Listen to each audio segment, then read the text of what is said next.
parlant de contenu, vous avez pensé quoi de la décision de se tourner vers l'anglais dans l'éducation des jeunes générations? Aujourd'hui, quand on disposez d'un enseignement en anglais.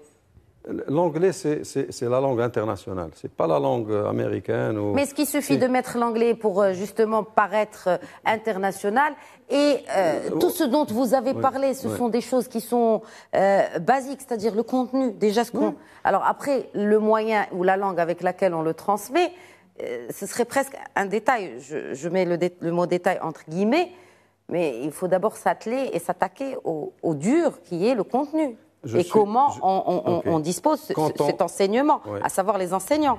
Quand les enseignants, vous avez raison, il y a une transformation de leur rôle dans la classe. Quand on a grandi, l'enseignant était la source de l'information avec le livre. Aujourd'hui, il y a d'autres sources d'information. Quand on est rentré sur Internet, quand il y a eu le Covid, on n'a pas trouvé beaucoup de contenu éducatif en langue arabe et en langue française. Par contre, il y a des contenus impressionnants en langue anglaise, qui est aujourd'hui la langue du siècle.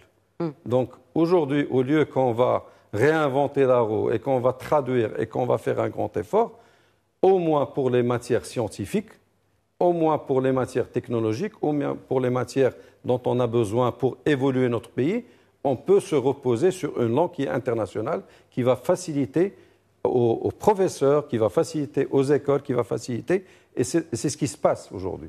Les enfants, ils trouvent une facilité d'apprendre l'anglais qu'ils ne trouvent pas dans d'autres langues.